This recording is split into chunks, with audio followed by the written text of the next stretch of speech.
Olá, pessoal. Então, agora a gente vai falar um pouco mais sobre o estilo de Cícero.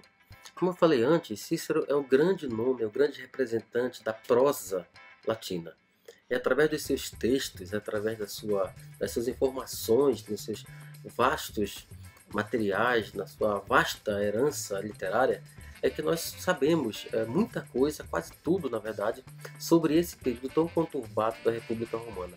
É graças a Cícero que nós temos conhecimento, por exemplo, de como funcionava o sistema eleitoral latino, de como funcionavam as instituições republicanas, das etapas de carreira de um político romano.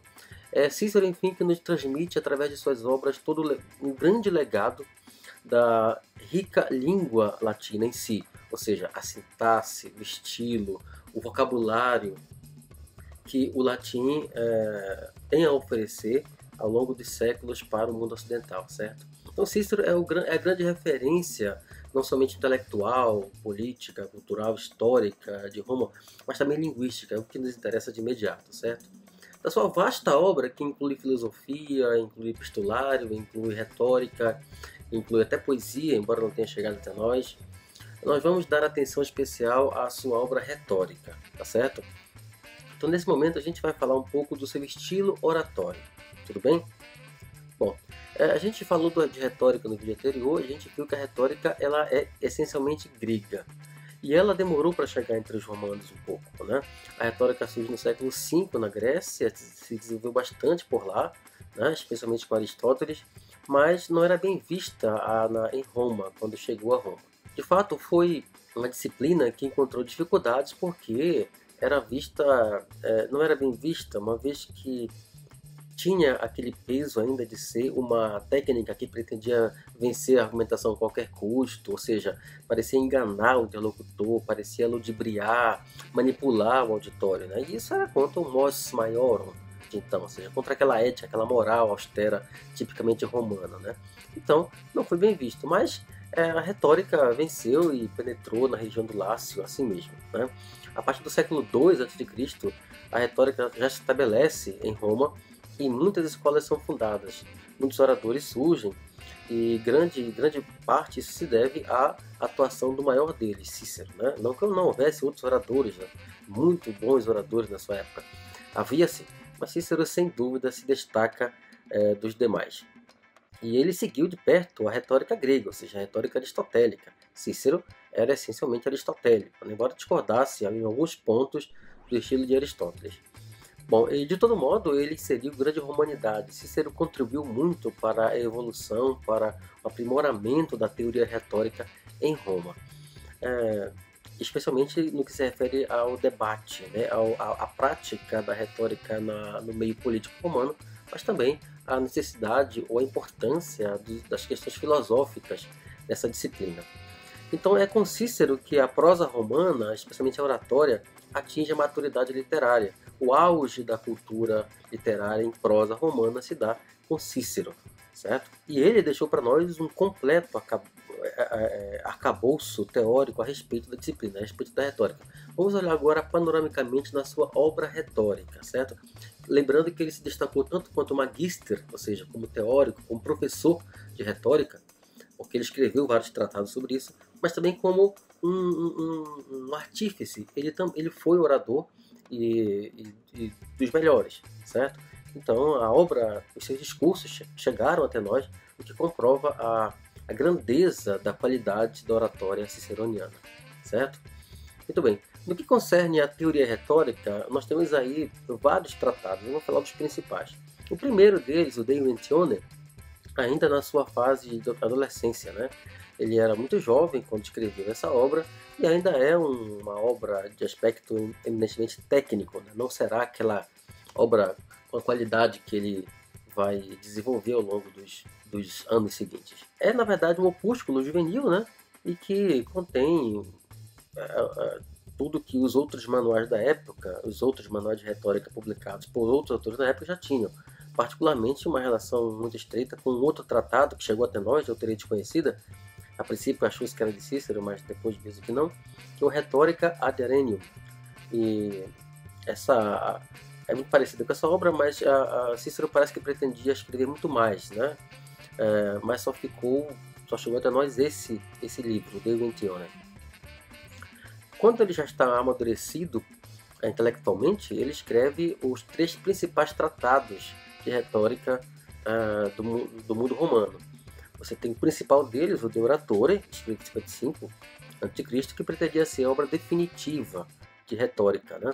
São 3 livros em que ele conta, através de diálogos com interlocutores conhecidos, a história e o sistema retórico, né? É uma grande obra que fica por 10 anos sendo referência no mundo romano como um tratado grandioso de retórica. Cerca de 10 anos depois, ele retoma com outro tratado, Brutus, e quase ao mesmo tempo o Orator, que também retoma as questões de retórica do primeiro livro, mas dando mais ênfase, em primeiro lugar, à história da retórica e também, no caso do Orator, à formação do orador ideal, certo? E também sobre uma questão interessante que é o estilo literário da retórica, que ele vai chamar de oratio numerosa, ou a prosa rítmica. Tem tratados menores, como De Optimo Genere Oratorum, que não é bem um tratado, na verdade, mas um prefácio, né, a uma tradução de 2 discursos, um de Ésquines e outro de Demóstenes. E nesse tratado, nesse opúsculo, né, o De Optimo Genere Oratorum, Cícero faz uma espécie de resumo das ideias expostas no Orator. Então, De Oratore, Brutus e Orator formam a trilogia que se costuma chamar de retórica maior. E alguns estudiosos modernos concebem uma certa unidade nessa tríade. O De Oratore, os fundamentos; em Brutus, a exemplificação histórica; e em Orator, como delineação do ideal oratório. Certo? Muito bem. É importante falar que nesse momento que Cícero, ele, tendo escrito o De Oratore, né, e já estando plenamente amadurecido em relação à disciplina retórica, ele, por 10 anos, fica muito acomodado, né, tranquilo, quanto ao seu estilo oratório. Porém, um tempo depois, ele se vê obrigado a defender o seu estilo diante de uma polêmica que acontece naquele período, né? A polêmica entre 2 grupos, uma questão, né, entre 2 grupos culturais distintos, com ideias distintas. Não temos fontes concretas, além das de Cícero, para falar sobre essa polêmica, né, entre asianistas e aticistas. Mas nós sabemos que Cícero está envolvido nessa polêmica, nessa espécie de questão coimbrã, digamos assim, no período antigo, né? Então, vamos olhar de perto um pouco essa polêmica entre asianistas e aticistas.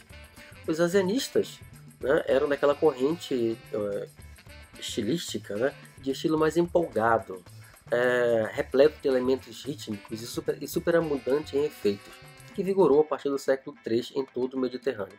Então, esse estilo asianista era mais parecido com o de Cícero. O termo asianista deriva do fato de ter sido desenvolvido na Ásia Menor, em língua grega, durante a época helenística. Cícero divisava nela uma espécie de corrupção daquela que era a eloquência da tradição ática, consideravelmente mais sóbria. No plano teórico, Cícero, no Brutus, reconhece a existência de 2 tipos de asianismo. O primeiro tem uma predileção pelas frases breves e embelezadas, construídas de acordo com os esquemas rítmicos sofisticados e baseados em antíteses, conceptismos. E o segundo é mais pomposo, enfático, veloz, repleto de figuras. Seu maior representante foi Quinto Hortêncio Ortalo, que teria sido um colega orador da época de Cícero.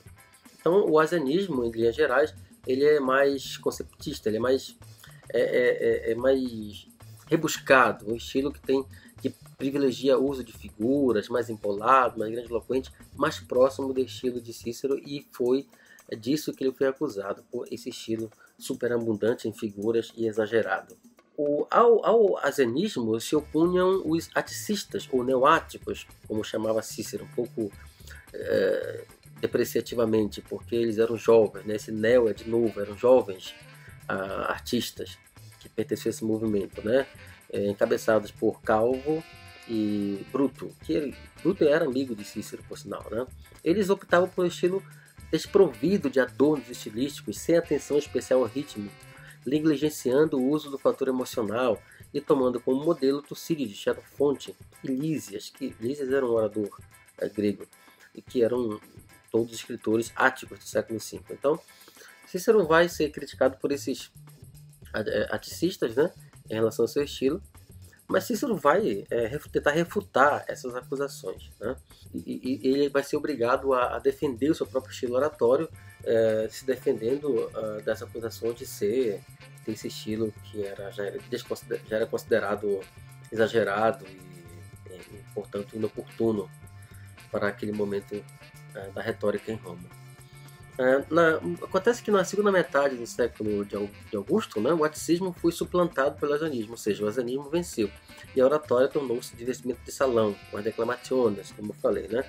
Com o fim da República, em outras palavras, né, não há razão de haver uma disciplina retórica ou uma prática retórica numa sociedade que não é mais democrática. Então, a retórica resta simplesmente o lugar, né, de exercício intelectual, apenas para treinar o texto rebuscado, estilo literário, e para isso, então, o asianismo era mais propício, né?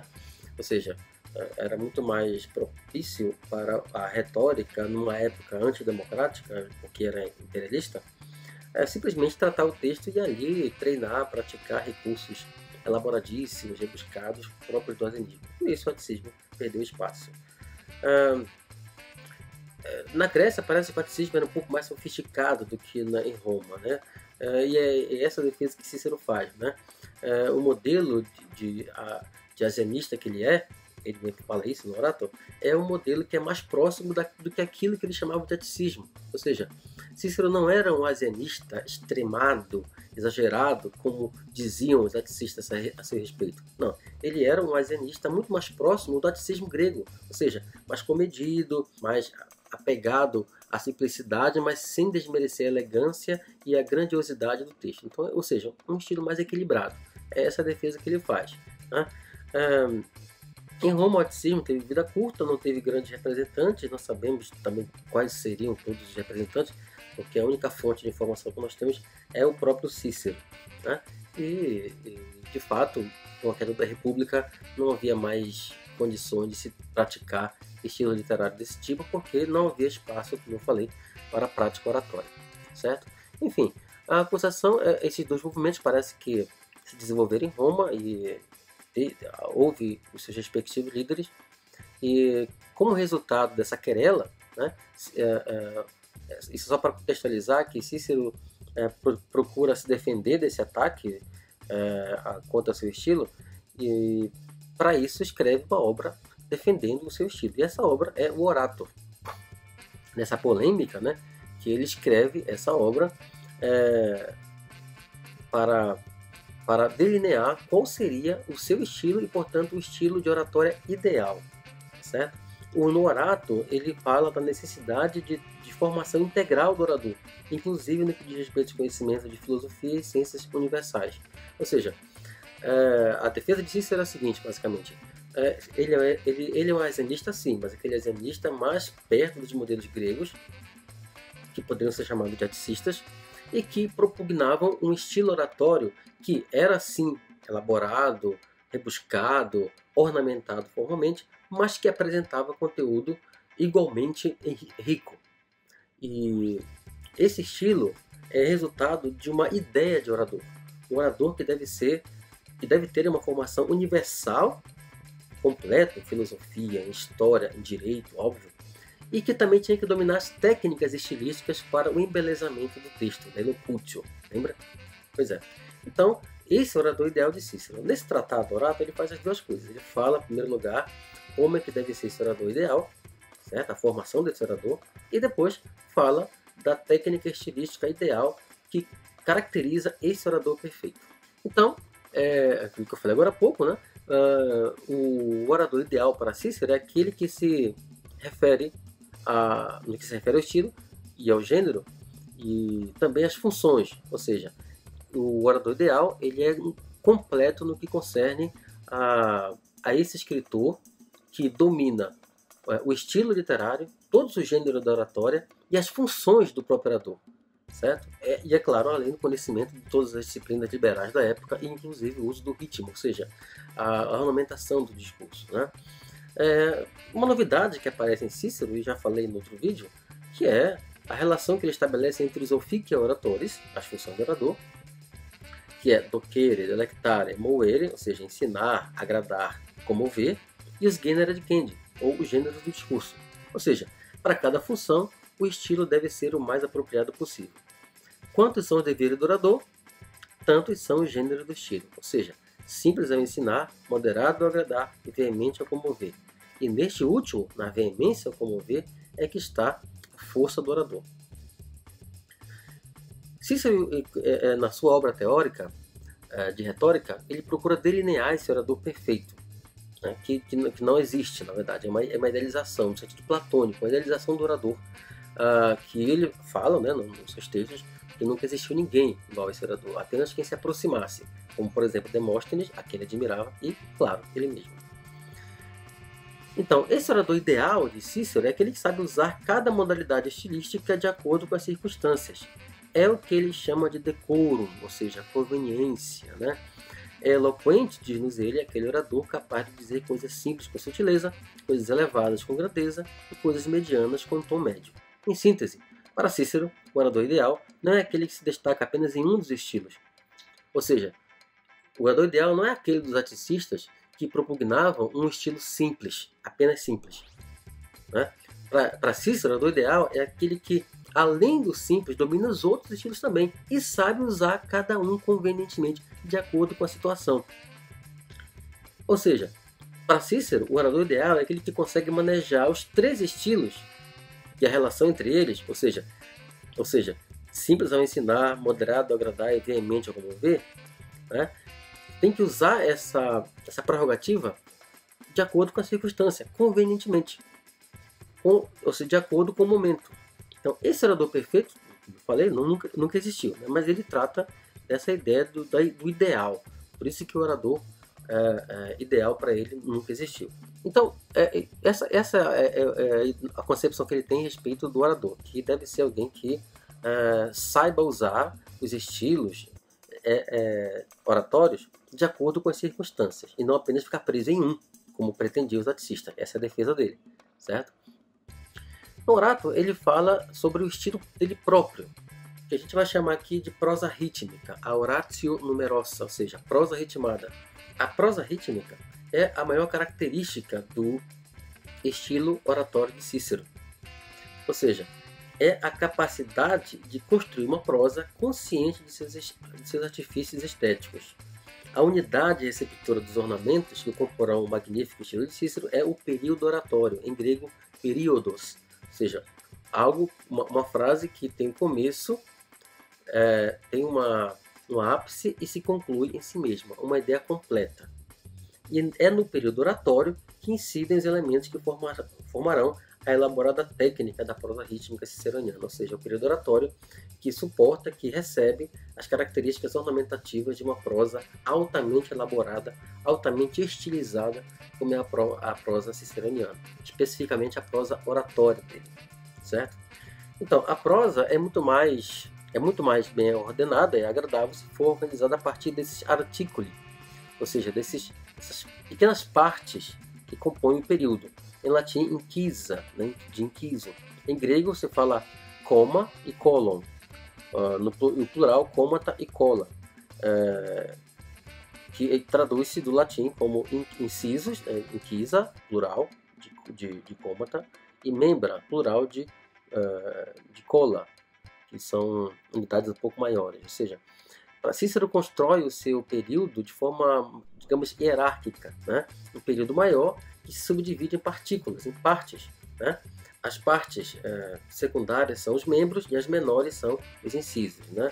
O inciso seria o coma, em grego, e o membro seria o colon, né? Então vamos usar aqui os termos em português, membros e incisos, que são unidades menores do período oratório, tá certo? Muito bem. Aqui nessa imagem você vê um exemplo dessa estrutura hierárquica que produz uma cadeia rítmica no período, né? Você tem aí a frase Domus tibi derat ad abebas. pecunia superabat ad egebas. Veja, aqui está com a pontuação, mas lembra que em latim não havia pontuação, certo? No latim antigo, clássico, não havia nem sinal de pontuação. Essa pontuação aqui é apenas didática. Você tem um período, né, que se subdivide em unidades menores, né? Os incisos, que são as unidades primeiras, as menores unidades do período, depois a unidade maior, que é o membro, que formam o período, certo? Membro em latim, então, em grego nós chamamos de colon. E o inciso a gente chama de coma, certo? Muito bem. Esse sistema hierárquico, né, que forma aquilo que a gente vem a chamar de oratio numerosa, né? E que acontece, a oratio numerosa ciceroniana, ela se dá através de 3 qualidades rítmicas, basicamente, que ele chama de compositio, depois concinitas e o números, que é um termo genérico para designar todas as questões rítmicas, todos os mecanismos rítmicos que incidem sobre o período, certo? Aqui vamos ter uma frase de um discurso de Cícero para exemplificar o estilo ciceroniano. Você tem aqui: es n iudices, haec non scripta, sed nata lex, qua non didicimus, accepimus, legimus, verum ex natura ipsa aripuimus, ausimus, expressimus, ad quam non docte, sed facte, non institute, sed imbuti sumus.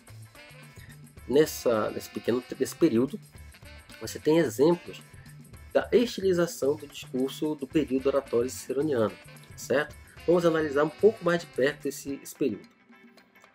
Aqui você tem aquele mesmo período anterior, só que aqui desmembrado e colocado de modo a ser possível visualizar as ocorrências que produzem o ritmo nesse período, né? Acontece, em primeiro lugar, uma questão de o elemento da concinitas, que se associa a efeitos da compositio, ou seja, os sons, e que provocam prazer auditivo, causado não pelas palavras, mas pelo som, ou seja, pelo ritmo, pela maneira com que elas são organizadas dentro da frase, que provocam a elegância do texto. Olha só, aquela frase anterior, essa daqui, né, em forma de prosa, ela é reorganizada para que se verifique como o ritmo foi estabelecido. Então, olha só, eu dividi então aquele período em 1, 2, 3, 4, 5, em 5 unidades, né? 5 proposições. Observe que a primeira e a última têm uma proporção idêntica, assim como a segunda e a quarta, e no meio você tem um divisor que separa as partes desse período, né? Aqui você vê como acontecem jogos de palavras, né? Correlação, uma simetria entre as palavras, essa simetria que a gente chama de concinitas, ou seja, um jogo, uma harmonia entre os termos. Olha lá, por exemplo, você tem assim, haec, né? Non scripta sed nata, non docte sed facte, non institute sed imbuti. Então, non sed, non sed, non sed. Você tem um paralelismo aí, uma simetria lexical. Isso é típico de Cícero. Nós dizemos que isso aí é um efeito de concinitas, ou seja, a simetria, a harmonia lexical das palavras. E mais do que isso, né, a extensão proporcional entre as partes, entre os membros do período também é muito significativa, certo? E também o aspecto sonoro. Observa como uma sequência de verbos que aparecem em forma de forma cruzada, né, de forma concatenada, paralelística entre si. Observa aí, por exemplo, aqui a segunda linha. Didicimus, accepimus, legimus, né? A mesma terminação, imus, imus, imus, né? E essa sonoridade agradável, essa espécie de rima final, interna, proporciona ritmo, portanto, agradabilidade do discurso. E logo depois, na quarta linha, você vê aripuimus, hausimus, expressimus. Ou seja, você tem aí novamente uma rima, né? No final, imus, imus, imus. Ou seja, uma proporção, um equilíbrio, uma simetria lexical que reflete um ritmo no discurso, né? E portanto, isso causa um grande efeito estilístico no auditório, né? Como eu disse para vocês, o interessante para Cícero não era somente convencer, mas era arrebatar, era agradar. Não era apenas um texto construído de modo correto e claro, mas também elegante acima de tudo. né? Cícero queria ser não apenas vencedor de uma causa, ele queria ser aplaudido por uma causa. Então o texto não era apenas construído para ser um texto claro, correto, mas também elegante e prazeroso, certo? Por isso que é ritmado, né? São elementos próprios da poesia, ou seja, o discurso de Cícero se assemelha a um discurso literário, poético, porque é de lá, da poesia, que ele retira os elementos para construir a sua prosa vigorosa e altamente estilizada. Então, no que diz respeito a Cícero, a capacidade de difusão, a universalidade da obra do nosso orador devem ser um maravilhoso instrumento da sua prosa. Então, aqui são características dessa prosa ciceroniana, né? Cícero se vale de uma prosa livre de arcaísmo, de oscilação morfológica, de vulgarismo, de coloquialismos e de termos gregos, salvo no seu epistulário, claro, que já é um tipo de texto menos monitorado. De uma prosa calcada sobre o uso da sociedade aristocrática de Roma, é uma prosa mais requintada. Em virtude de uma absoluta padronização da língua, Cícero faz da prosa latina um instrumento flexível e perfeitamente adequado à elaboração e à comunicação do pensamento. A prosa ciceroniana ela é muito fluente, ela é flexível porque ela consegue manipular com facilidade os recursos gramaticais da língua em favor de uma elaboração elegante, estilizada, digamos assim, padronizada da língua. Cícero, na verdade, tenta fixar, padronizar a língua latina e é o que ele consegue. Esses textos representam tudo aquilo de que se pode extrair para fomentar, organizar uma gramática regular do latim. Os períodos de Cícero são amplos, admiravelmente articulados na variedade dos nexos, na complexidade das subordinações, na musicalidade das cláusulas rítmicas, planejados sob o critério da concínitas, que eu falei agora para vocês. A principal característica de Cícero é a concínitas, ou seja, a simetria lexical, a harmonia das palavras, que se soma à compositio, que é a eufonia dessas palavras na frase. As duas coisas andam juntas, certo? E o números, como eu falei, é o conjunto de todos os artifícios, as outras figuras que se podem imputar ao período. As figuras de linguagem, como você viu aí, né? Metáfora, hipérbole, que é muito comum em Cícero. Então, tudo isso alcança aquele equilíbrio, aquela harmonia formal que constituía o caráter mais evidente da escritura ciceroniana. Muito bem. Vamos dar um exemplo dessas características literárias de Cícero nas Catilinárias, ok? As Catilinárias foram 4 discursos pronunciados por Cícero na época do seu consulado, na época em que ele era cônsul em 63 a.C. E ele descobriu uma conjuração, né, uma tentativa de golpe de Estado de um jovem aristocrata falido chamado Catilina, pelo menos na visão que a gente tem, né, que é a visão de Cícero, e de outros pouquíssimos autores sobre essa personalidade.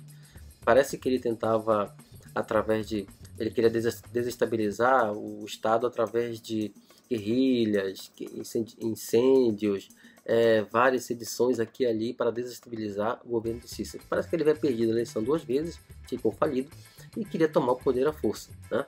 Então, nessa tentativa, Cícero conseguiu, através do seu próprio sistema, né, de espionagem, digamos assim, ele conseguiu desbaratar essa conjuração de Catilina que tentava desestabilizar o governo e tomar, com a ajuda de outros generais, de outras pessoas, o poder em Roma. Cícero consegue descobrir, como eu falei, essa conjuração e escancara diante do Senado toda a trama de Catilina. Ele convoca uma reunião do Senado e, para sua surpresa, quem aparece é Catilina. E, não aguentando, ele solta o verbo e pronuncia, ao que consta de improviso, o primeiro discurso contra a Catilina, a primeira Catilinária, certo?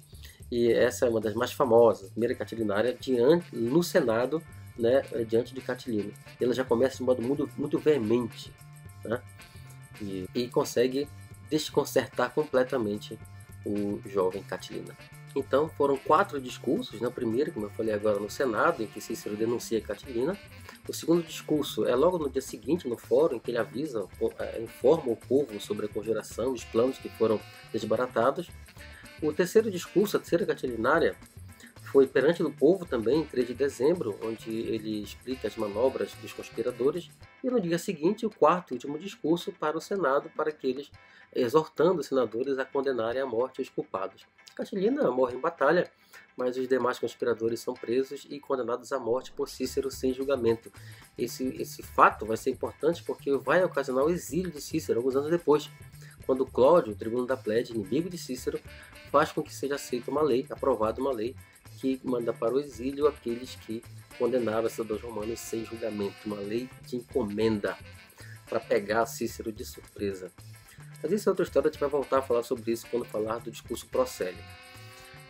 Aí você vai ver então, agora, um exemplo, né, do estilo de Cícero nesse texto das Catilinarias. Você está vendo aí logo o começo do primeiro discurso de Cícero, né, cuja frase é muito famosa, o início, né, que começa abruptamente: quousque tandem abutere, Catilina, patientia nostra. Já começa assim: até quando, Catilina, abusarás da nossa paciência? É um discurso que meio que foge do discurso tipicamente elaborado segundo aquelas partes do discurso que a gente falou anteriormente, ou seja, uma introdução, né, um exordium. Não tem nada disso. Cícero já começa de modo abrupto. Não tem uma preparação, não tem captatio benevolentia.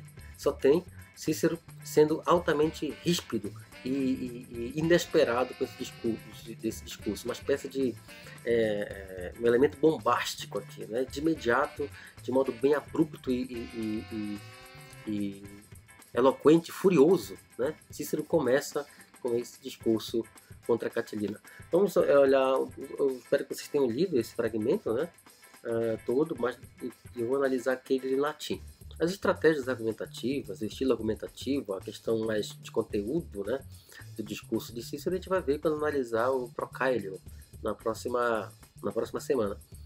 Por enquanto, a gente vai ver exemplos nesse discurso do estilo ciceroniano, né? Então, como eu falei, já começa com essa violência, né? Essa coisa, já começa abrupto, ou seja, já começa de supetão. Até quando, Catilina, abusarás da nossa paciência? Uma série de perguntas, né? Quando etiam furoris tuus eludet? Quem ad finem cesse frenat ectabit audacia? Aí, essas três perguntas, ele começa, logo em seguida, a evidenciar o seu estilo, né? Observa como a palavra nihil, ela se repete, mantendo uma espécie de anáfora, né? Ela sendo repetida ao longo do início de cada período. Nihil ne te nocturnum praesidium palati. Depois, nihil urbis vigiliae, nihil timor populi, nihil concursus bonorum omnium, nihil hic munitissimus habendi senatus locus, nihil horum ora ultusque erunt. Ou seja, nihil, nihil, nihil, nihil, nihil. Essa repetição, essa anáfora aí, mas essa figura de linguagem também demonstra o elemento da concínitas, ou seja, o jogo, a harmonia lexical. Né? E aí, e também, logo no final, também tem essa repetição, olha, a característica da anáfora. Quid proxima, quid superiore nocte egeris, ubi fueris, quos convocabilis, quid concili ceperis, quem nostrum ignorare arbitraris. Tá vendo? Então, esse quid, depois também quos, quid, quem, mostrando aí essa sonoridade, né? Esse quis, quos, quem, quid.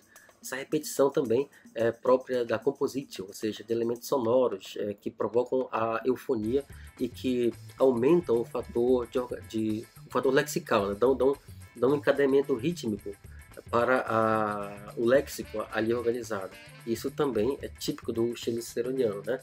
Ou seja, a elaboração, a grandiloquência, a simetria das palavras que estão associadas a uma intenção de eufonia, ou seja, de organização, uma disposição sonora, agradável das palavras, certo? E associado, obviamente, à sua intenção retórica, persuasiva de deixar o texto com esse tom pesado, esse tom agressivo, né, que é tipicamente voltado para o pathos, ou seja, para as emoções, né? O tom com que ele começa o discurso já provoca aquela sensação de desconforto, mexe com as emoções, para deixar o auditório, no caso o Senado, muito indisposto, né?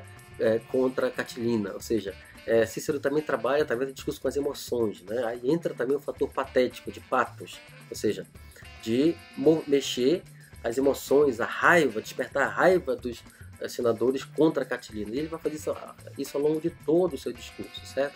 Então, a gente pode resumir assim, né? De um lado está o estilo de Cícero, no que se refere à linguagem, ou seja, o uso de elementos que produzem uma ornamentação estilística, com ritmo, com simetria, harmonia das palavras, com eufonia, com agradabilidade sonora, com uso de figuras, como você viu aqui agora, né, a anáfora, e a repetição, e também uma harmonia lexical em relação digamos, ao paralelismo em relação à extensão dos períodos, das frases, dos membros do período entre si. E você tem, além disso, você tem também um estilo que, por ser, nesse caso em particular da primeira catilinária, que busca essa grande comoção, arrebatar o auditório para despertar nele uma emoção particular, que nesse caso é o desprezo, a raiva contra a Catilina, que ali está presente, certo? Bom, você lê o resto do discurso, você vai ver como isso se mantém ao longo de todo o texto, né? Tem, é claro, as estratégias, né, que ele usa para convencer o Senado do que ele realmente quer, que é que Catilina vá para o exílio. A intenção dele é que Catilina saia da cidade, encontre seus comparsas, para que Cícero possa saber, afinal de contas, quem é cada um dos conspiradores. Tá certo? Então é assim que ele vai fazer. E ao longo de todo o texto você vai perceber esses exemplos de conquinitas, ou seja, de uso harmônico das palavras, de modo que produzam ritmo, agradabilidade, simetria, tudo isso unido à necessidade também, intenção também de produzir sons agradáveis dessas palavras harmônicas entre si. Isso é um texto muito bem elaborado, um texto altamente estilizado. E é assim que é o estilo de Cícero ao longo de todos os seus discursos. Alguns mais, outros menos, mas todos altamente estilizados, certo? Fora a parte argumentativa. Fora ainda as estratégias retóricas, né? Aqui eu citei uma estratégia, né? Que foi a estratégia do uso do patos, né? Você lembra lá da aula sobre retórica quando eu falei sobre as provas, tipo de provas, né? Então, o patos é uma prova daquele tipo artística ou prova técnica, né? Em que se tenta convencer através do exacerbamento das emoções do auditório, que é o que ele faz aqui, quando ele começa assim, de modo tão veemente o seu discurso, certo? Que é o mais conhecido discurso de Cícero, na verdade.